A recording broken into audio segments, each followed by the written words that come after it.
Since you guys have been busy watching the previous videos on this particular build with the engine work, I have been working on both of the fenders.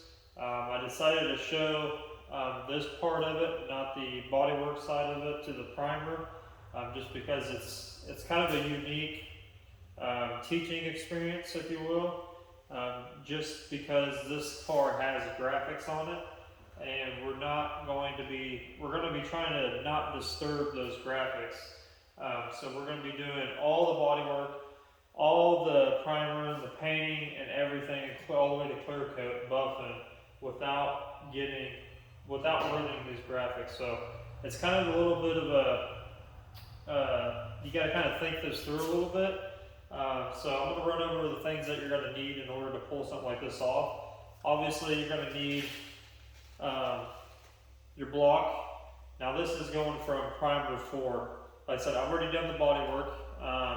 The car had air ride on it, so what happened was somebody aired out the car and the wheels actually bit in the corners of these fenders on both of them, so I had to do a lot of body work on this wheel arch, get it ready for primer, and then I put 4 coats of House of Color KD 3001 on it, just straight black primer sealer. Let that dry overnight, and now we're to the point of blocking it. So you're going to need a block. You're going to need some sandpaper as well as a red Scotch-Brite. So I've got 320 here. 320 is going to be what we start initially on this, and then we're going to work our way up to 400. And then what we're going to do from 400, we're going to use the DA after we block it down to 400, and put that same 400 on this DA and smooth that bodywork out even more. That way we can just seal it, color it, and clear it, and be done with it. No more, no less. The Scotch-Brite's going to be for prepping the rest of the panel. I have already pre-cleaned these panels before I even primered them, so they're already glass cleaned. They might be a little dusty. And as you can see here, I prep stuff a little bit differently than I would anything else, but since this has graphics on here, I kind of did the opposite of what I usually do. Usually, if I'm painting something, I'll prep the whole panel before I even primer the section that I'm primering. If it's got bodywork or anything like that on it.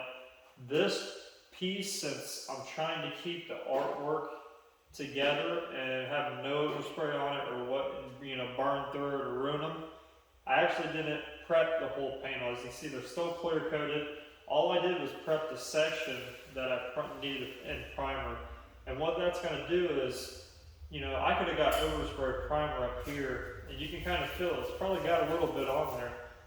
What that's going to do is when I go through and prep all the rest of this panel, it's just going to shave that overspray off of it. It's not going to stick to this. So that's one little bit of a rule or a trick, I guess you will, to keeping certain areas of your panels clean from overspray.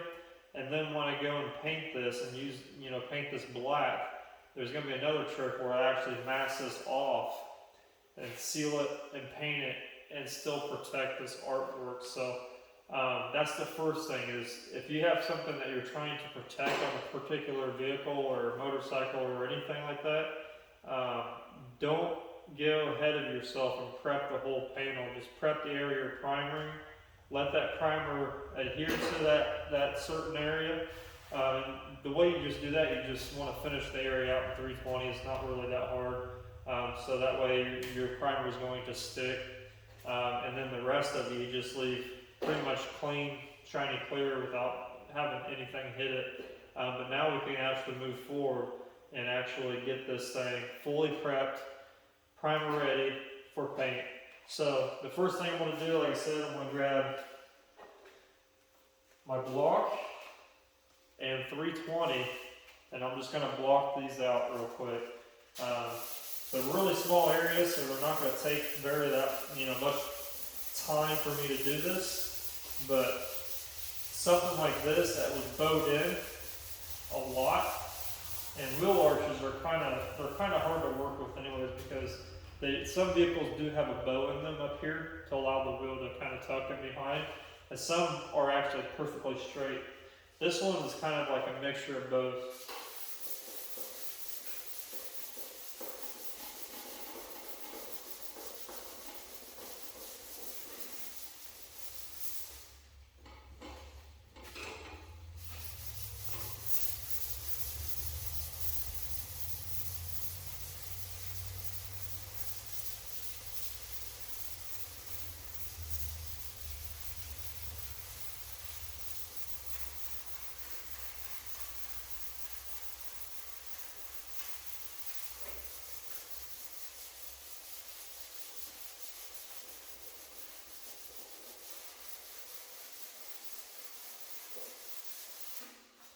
And when